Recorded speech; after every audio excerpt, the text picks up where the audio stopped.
Pada tahun 1902, Bernard Russell menemukan suatu paradoks yang semata-mata tergantung pada konsep himpunan itu sendiri.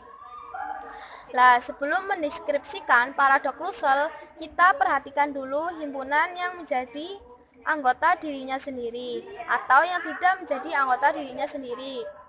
Misal, himpunan semua ide abstrak adalah ide abstrak, akan tetapi himpunan semua manusia bukanlah manusia. Himpunan semua himpunan adalah himpunan, tetapi himpunan semua bintang bukanlah bintang. Untuk memperjelas lagi, marilah kita tandakan dengan M. Himpunan semua himpunan yang menjadi anggota dirinya sendiri dan himpunan semua himpunan yang tidak menjadi anggota dirinya sendiri dengan N. Sekarang kita bertanya kepada diri kita sendiri, apakah N menjadi anggota dirinya sendiri atau bukan? Jika N adalah menjadi anggota dirinya sendiri, maka N anggota M dan bukan anggota N. Dan kesimpulannya, N bukan anggota dirinya sendiri.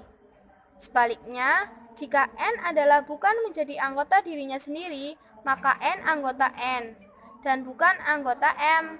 Dan kesimpulannya, N adalah anggota yang menjadi anggota dirinya sendiri. Kesimpulan paradoks di sini yaitu terletak pada kasus yang manapun yang kita berikan kepada N selalu terjadi kontradiksi. Paradoks Russell telah dipopulerkan dalam berbagai bentuk. Salah satu yang terbaik di antara bentuk-bentuk ini diberikan oleh Russell sendiri pada tahun 1900 berkaitan dengan ikrar seorang tukang cukur pada suatu desa tertentu. Tukang cukur mengumumkan suatu hukum bahwa ia akan mencukur siapa saja orang-orang di desa itu dan hanya orang-orang di desa itu saja yang tidak mencukur sendiri jenggotnya. Keanehan dalam masalah ini terletak pada situasi diri sendiri tukang cukur itu. Ketika ia akan menjawab pertanyaan, apakah tukang cukur itu akan mencukur dirinya sendiri? Jika ia mencukur dirinya sendiri, seharusnya ia tidak dicukurnya menurut hukum yang diumumkannya. Jika ia tidak mencukur dirinya sendiri, maka seharusnya ia dicukur sesuai dengan hukumnya. Sejak ditemukannya kontradiksi di dalam teori himpunan kantor, berbagai paradoks tersebut bermunculan. Paradoks modern dalam teori himpunan ini ada hubungannya dengan beberapa paradoks kuno dalam logika. Misalnya, Eubulides pada abad ke-4 sebelum Masehi dicatat sebagai orang yang membuat catatan, yaitu pernyataan yang saya ucapkan ini salah. Jika pernyataan Eubulides itu benar, maka menurut apa yang diucapkan, pernyataan itu harus salah. Sebaliknya, jika pernyataan itu salah, maka pernyataan itu harus benar. Jadi, pernyataan Eubulides itu tidak benar dan juga tidak salah karena senantiasa memuat kontradiksi. Masih lebih dulu dari paradoks Eubulides adalah paradoks Epimenides. Mungkin paradoks ini tidak otentik buatan Epimenides.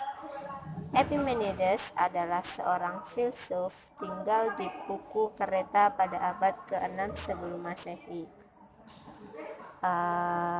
Kemudian ia dianggap pernah membuat pernyataan, warga Pulau Kreta selalu berbohong. Analisis sederhana pada pernyataan ini akan terbukti bahwa pernyataan itu ternyata self-kontradiktori. Usaha mengatasi paradoks. Usaha yang pertama dilakukan oleh Zermelo pada tahun 1908. Dan kemudian usaha ini telah diperhalus oleh Fraenkel, Skolem, von Neumann, Bernays, dan lain-lain.